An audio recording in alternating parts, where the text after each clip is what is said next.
Hello everybody, बहुत दिनों के बाद स्वागत है आपको आप ही का channel the secrets of wealth में, जहां पे आज मैं डिस्कस करूंगा क्यों वॉरेन बफेट और माइकल बेरी को लगता है कि स्टॉक मार्केट में एक बहुत बड़ा करेक्शन आने वाला है और जिसके चलते वॉरेन बफेट ने अपना $8 बिलियन का स्टॉक सेल किया है अप्रैल से जून महीने तक, और जहां पे माइकल बेरी ने मार्केट के खिलाफ जाके $1.6 बिलियन का बेट लगाया है। इन दोनों को लगता है कि स्टॉक मार्केट में एक बहुत बड़ा करेक्शन आने वाला है। पर ऐसा कौन सा रीजंस है जिसके वजह से माइकल बेरी और वॉरेन बफेट को लगता है कि स्टॉक मार्केट में एक बहुत बड़ा क्रैश आने वाला है, जो हम लोगों को नहीं पता। इस वीडियो में हम ढूंढेंगे 2 सवाल का जवाब, जहां पे हम लोग देखेंगे क्यों, कौन सा वो वजह है जिसके वजह से माइकल बेरी और वॉरेन बफेट को लगता है कि स्टॉक मार्केट में करेक्शन आने वाला है, और at the end of the video series हम ये जानेंगे कि वो कौन सा एसेट्स है जहां पे आपको स्टॉक मार्केट में क्रैश के दौरान इन्वेस्टमेंट करना चाहिए। तो बिना कोई टाइम गवाए चलिए इस वीडियो को स्टार्ट करते हैं।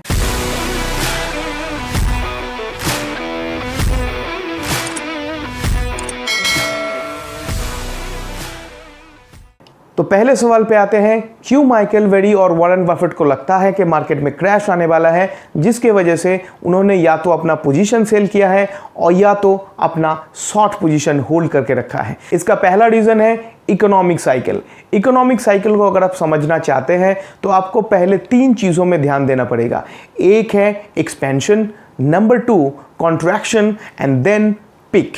कोई भी देश का इकोनॉमिक साइकिल इन 3 चीज़ों पे डिपेंड करता है। जैसे कि नाम से पता चल रहा है कि एक्सपेंशन स्टेज में इकोनॉमी ग्रो करना स्टार्ट होता है, जहाँ पे एम्प्लॉयमेंट भी जनरेट होता है, लोगों को सैलरी भी अच्छा मिलता है। क्योंकि सैलरी अच्छा मिलता है तो मार्केट में एक कंज्यूमर कॉन्फिडेंस भी रहता है, लोग ज़्यादा से ज़्यादा खर्चा करता है और इकोनॉमी में एक बूम स्टेज क्रिएट होता है। और इसी चलते इकोनॉमी में सबका एक स्ट्रॉन्ग कंट्रीब्यूशन रहता है। इसके चलते जीडीपी का ग्रोथ भी होता है और वो देश आगे बढ़ना स्टार्ट होता है। पर अगर इकोनॉमी में बहुत जल्दी बहुत शार्प एक्सपेंशन होता है तो इससे इन्फ्लेशन क्रिएट होता है, जिसके चलते बाद में जाके मार्केट का क्रैश एकदम इमिनेंट हो जाता है।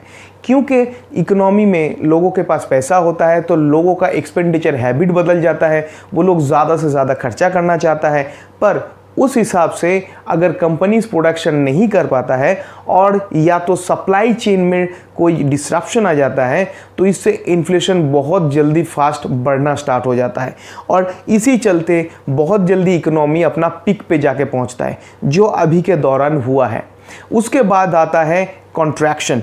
कॉन्ट्रैक्शन में इकोनॉमी में अगर इन्फ्लेशन ज़्यादा होता है तो सेंट्रल बैंक्स अपना इंटरेस्ट रेट बढ़ाता है, और अगर इंटरेस्ट रेट बढ़ाता है तो इकोनॉमी में ग्रोथ धीरे धीरे कम होता है, क्योंकि इकोनॉमी में तब पैसा उधार लेना बहुत कॉस्टली हो जाता है और इसके चलते कंपनीज अपना ले ऑफ स्टार्ट करता है और अपना एम्प्लॉयज़ को घटाना स्टार्ट कर देता है। इसके वजह से इकोनॉमी में अनएम्प्लॉयमेंट रेट बढ़ता है, जिसके चलते मार्केट ग्रेजुअली धीरे धीरे नीचे की तरफ ड्राइव करता है और धीरे धीरे रिसेशन की तरफ भागता है। कोई भी देश की इकोनॉमी इन 3 चीज़ों से होकर गुजरता है, और क्योंकि रेट ऑफ इंटरेस्ट का एक बहुत बड़ा रोल रहता है इकोनॉमिक साइकिल में, इससे हमको ये पता चलता है कि वहाँ पे डेट तो ज़रूर होगा, और इसी दौरान शॉर्ट टर्म डेट साइकिल और लॉन्ग टर्म डेट साइकिल का क्रिएशन होता है। शॉर्ट टर्म डेट साइकिल 7 से 8 साल लेता है अपना पूरा जर्नी कंप्लीट करने के लिए, और लॉन्ग टर्म डेट साइकिल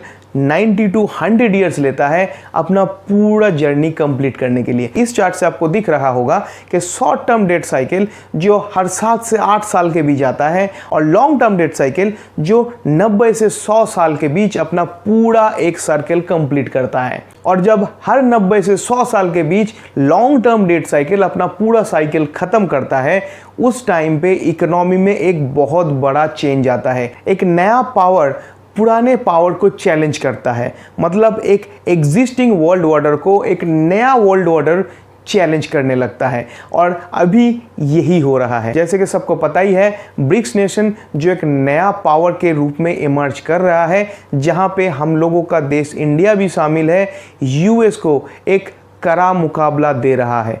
इस ब्रिक्स नेशन में अफ्रीकन नेशंस भी धीरे धीरे शामिल हो रहा है।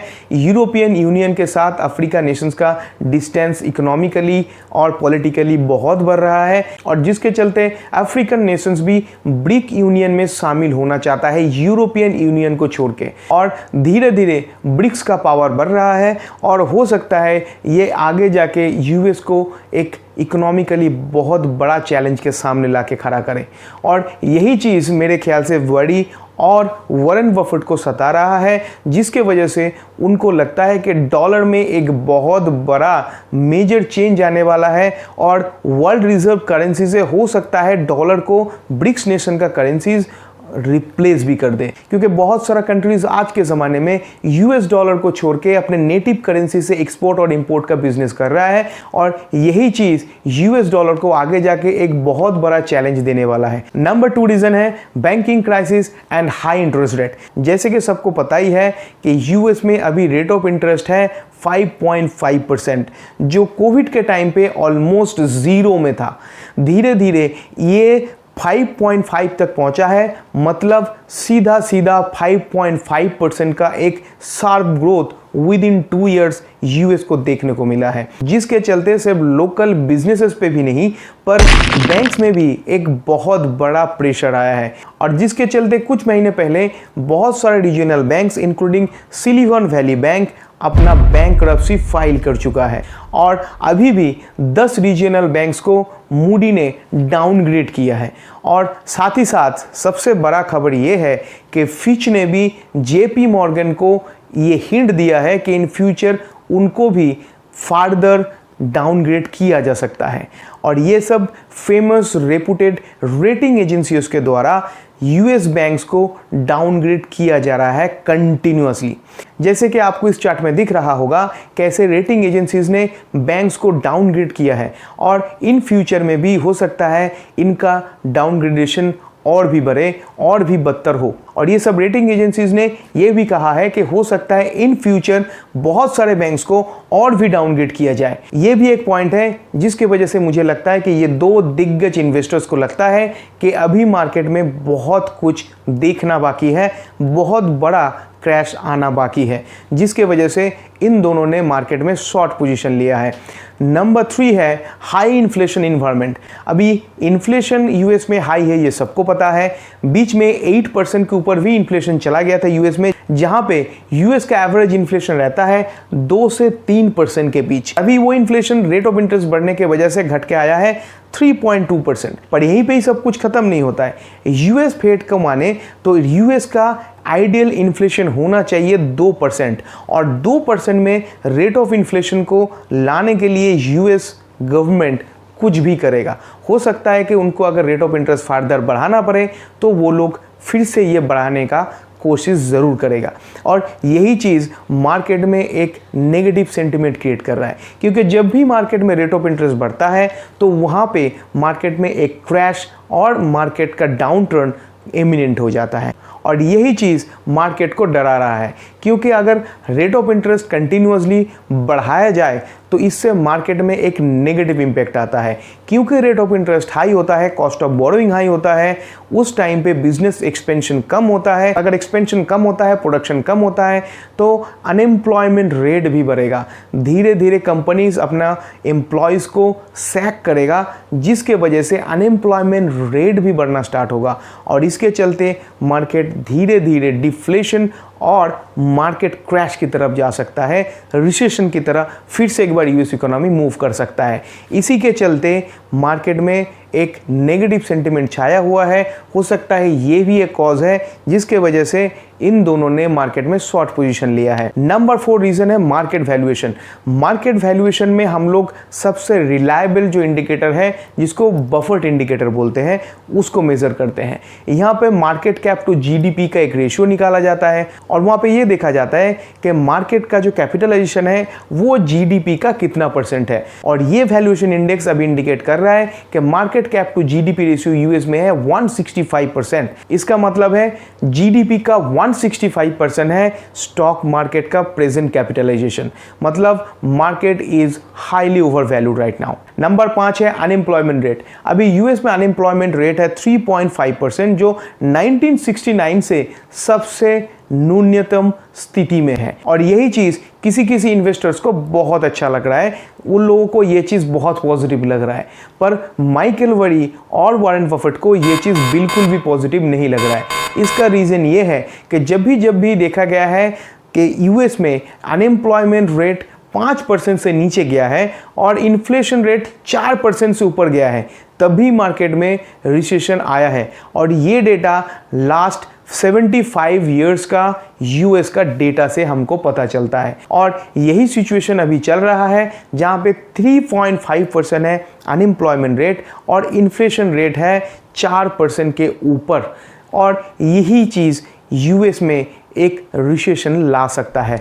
वॉरेन बफेट और माइकल बेरी को यही चीज़ सता रहा है, जिसके वजह से उन्होंने अपना पोजीशन सेल किया है और शॉर्ट पोजीशन लिया है। नंबर 6 है चाइनाज इकोनॉमिक क्राइसिस। चाइना दुनिया का सबसे बड़ा प्रोडक्शन हब है और सेकेंड लार्जेस्ट इकोनॉमी है। अगर चाइना में कुछ होता है या चाइना रिसेशन में चला जाता है और डिफ्लेशन में चला जाता है, तो इसके वजह से इसका इफेक्ट पूरे दुनिया में आना ही है। क्योंकि हो सकता है बहुत सारे इन्वेस्टर्स और बहुत सारा कंपनीज अपना फैक्ट्री उठा के चाइना से वियतनाम, मलेशिया, इंडोनेशिया यहाँ पे शिफ्ट किया है, पर अभी भी चाइना में बहुत सारा कंपनीज हैं जो अपना पूरा एक्सपोर्ट पूरे वर्ल्ड में करता है। और बहुत से इन्वेस्टर्स और फैक्ट्रीज ऐसा भी है जो अभी तक चाइना से अपना पूरा सामान आउटसोर्स करवाता है। और अगर इसी दौरान चाइना में इकोनॉमिक क्राइसिस आता है या चाइना रिसेशन में जाता है, तो इसका इफेक्ट डायरेक्टली पूरे दुनिया में आने वाला है, क्योंकि इससे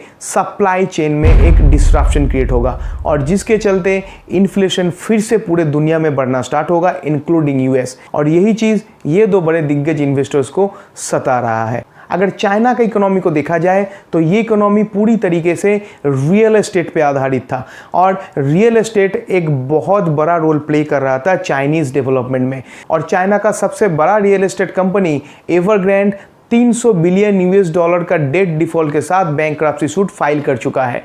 जहाँ पे एवरग्रैंड को 10 लाख अपार्टमेंट बना के देना था, वहाँ पे एवरग्रैंड से 3 लाख अपार्टमेंट ही बना पाया है। और ये सब अपार्टमेंट्स को बनाने के लिए एवरग्रैंड ने एक बहुत बड़ा लोन अमाउंट लिया था, मार्केट से पैसा उठाया था, जो पूरा पैसा भी पूरी तरीके से डूब गया है। साथ ही साथ कंट्री गार्डन बोल के और एक रियल एस्टेट कंपनी है जो अभी 7.6 बिलियन यूएस डॉलर का लॉस लेके चल रहा है। और अभी भी इस हफ्ते में उनको इंटरेस्ट भी पेमेंट करना है अपने डेट के ऊपर और बॉन्ड्स का जो ड्यू है वो भी पेमेंट करना है अपने इन्वेस्टर्स को।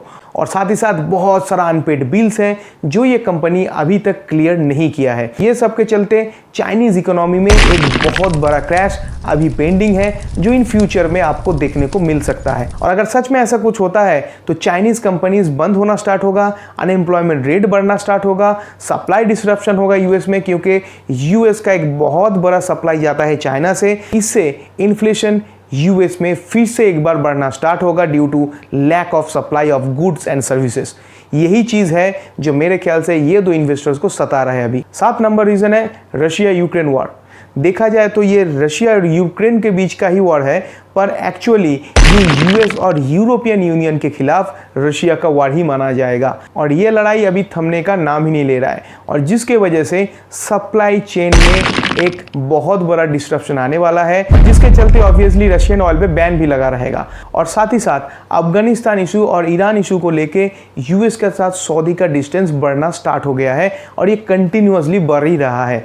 इसके चलते ऑयल मार्केट एक बहुत बड़ा मेजर रोल प्ले करने वाला है ग्लोबल इकोनॉमी में, जहाँ पे रशियन ऑयल के ऊपर बैन और सऊदी अरब के साथ यूएस का खराब संबंध ऑयल प्राइस को बढ़ाना स्टार्ट कर देगा। और अगर ऑयल प्राइस बढ़ेगा तो फिर से इन्फ्लेशन बढ़ना स्टार्ट होगा। और यही चीज़ मेरे ख्याल से ये दो इन्वेस्टर्स को फिर से सताने लगा है। नंबर 8 है इन्वर्टेड यील्ड कर्व, जो मेरा सबसे फेवरेट इंडिकेटर है, जहाँ पे 10 साल का यूएस ट्रेजरी यील्ड को 2 साल के यूएस ट्रेजरी यील्ड से डिडक्ट किया जाता है। अगर ये इन्वर्टेड स्लोप होता है, इसका मतलब है मार्केट में रिसेशन पक्का है। क्योंकि अगर आप इन्वर्टेड यील्ड कर्व को देखेंगे तो इसका हिस्टोरिकल डेटा अगर आप एनालिसिस करेंगे तो आपको दिखेगा जब भी यूएस में इन्वर्टेड यील्ड कर्व नोटिस किया गया है या जब yield curve spread negative zone में गया है, तभी मार्केट में क्रैश आया है। और इस टाइम में भी ये इंडिकेटर ये दिखा रहा है कि मार्केट में क्रैश आना अभी बाकी है, जो बहुत जल्द हम लोगों को दिखने को मिल सकता है। 9 नंबर रीजन है high sovereign debt and lack of confidence. US में अभी सॉवरिन डेट हाईएस्ट लेवल पे है, जहां पे 31 ट्रिलियन यूएस डॉलर का यूएस डेट है और यूएस का जीडीपी है near about 20 to 24 trillion US dollar. मतलब अभी जीडीपी से ज़्यादा यूएस का डेट है, और जिसके चलते कुछ महीने पहले ही डेट सीलिंग को बढ़ाया गया है यूएस के द्वारा। और यही चीज़ दुनिया के बहुत सारे देशों को अच्छा नहीं लगा। बेसिकली ब्रिक्स नेशन को तो ये चीज़ बिल्कुल पसंद नहीं है, और जिसके वजह से ब्रिक्स नेशन ने अपना एक यूनियन बना लिया है, और ये यूनियन धीरे धीरे बढ़ रहा है, और हर एक कंट्री अभी ब्रिक्स नेशन का हिस्सा बनना चाहता है और अपना टोटल एक्सपोर्ट और इम्पोर्ट का काम अपने लोकल करेंसी से या इन फ्यूचर में ब्रिक्स नेशन द्वारा लाया गया करेंसी से करना चाहता है, यूएस डॉलर को छोड़ के। और यही चीज़ अभी बहुत बड़ा प्रॉब्लम होने वाला है यूएस के लिए, यूएस डॉलर के लिए। हो सकता है कि यूएस डॉलर अपना रिजर्व करेंसी का स्टेटस इन फ्यूचर में खो दे। यही डर मेरे ख्याल से इन दोनों इन्वेस्टर्स को अभी से सता रहा है। 10 नंबर रीजन है highest ever credit card date.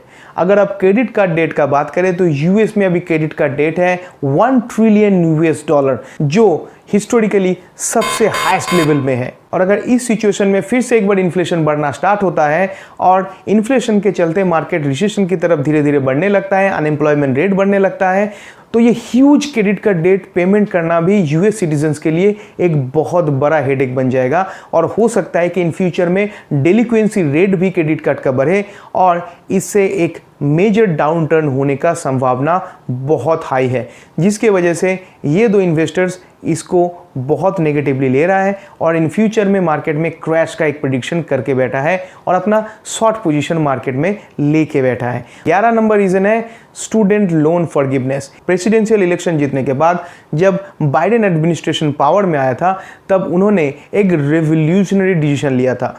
उन्होंने 20,000 यूएस डॉलर तक स्टूडेंट लोन को माफ़ करने का एक निर्णय लिया था, जो लो और मिडिल क्लास फैमिलीज़ के लिए एक राहत का बात था। और अभी यही प्लान के ऊपर यूएस सुप्रीम कोर्ट के द्वारा स्टे ऑर्डर लगा दिया गया है, जिसके वजह से 20 लाख बोरोवर्स को जो फ़ायदा पहुंचने वाला था वो अभी कंप्लीटली स्टॉप हो जाएगा। वैसे तो प्लान ये था कि 441 billion US dollar student loan को वेव कर दिया जाएगा, जिससे 20 मिलियन बोरोवर्स जो लोअर मिडिल क्लास और मिडिल क्लास ग्रुप में बिलोंग करता है उनको थोड़ा राहत मिले, जो कोविड-19 के टाइम पे एक बहुत बड़ा प्रॉब्लम में फंस गया था, और जिसके वजह से अभी इस बोरोवर्स को स्टूडेंट लोन फिर से रीपे करना स्टार्ट करना पड़ेगा, जिसके वजह से यूएस इकोनॉमी में 200 बिलियन यूएस डॉलर तक एक डेफिसिट देखने को मिलेगा, जिसके वजह से इकोनॉमी फिर से एक बार वीक होना स्टार्ट होगा, कंजम्पशन घटने लगेगा,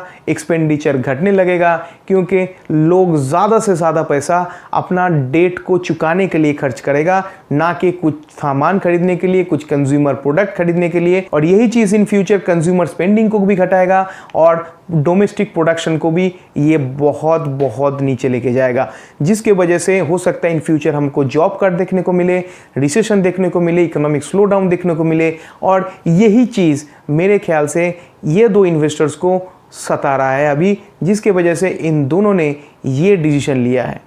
तो ये था ये 11 कारण जिसके वजह से मुझे लगता है कि यूएस मार्केट में सच में क्रैश आने वाला है, और ये चीज़ हो सकता है कि इन दोनों को पता है जो हम सबको पता नहीं था, और इसी के चलते ये दोनों ने अपना शॉर्ट पोजीशन लिया है मार्केट में और अपना स्टॉक जो बहुत पहले से होल्डिंग में था उसको बेच के अपना कैश रिजर्व बढ़ाया है। उम्मीद करता हूँ ये वीडियो आपको अच्छा लगा होगा। अगर ये वीडियो आपको अच्छा लगे तो इसको लाइक, शेयर और इस चैनल को सब्सक्राइब ज़रूर कीजिए, क्योंकि ऐसे ही इन्फॉर्मेशन इन फ्यूचर में लाता रहूँगा जो आपको आपका पैसा बनाने के लिए या आपका पैसा सेव करने के लिए बहुत हेल्प करेगा। और ये वीडियो ख़त्म करने से पहले एक चीज़ मैं आपको बताना चाहूँगा कि जो दूसरा नंबर पॉइंट था कि कौन कौन से ऐसे एसेट्स है जहाँ पे आपको रिसेशन के टाइम पे इन्वेस्ट करना है, ये मेरा नेक्स्ट वीडियो में मैं आपको बताऊँगा, क्योंकि ये वीडियो ऑलरेडी बहुत बड़ा बन चुका है। Till then, bye bye.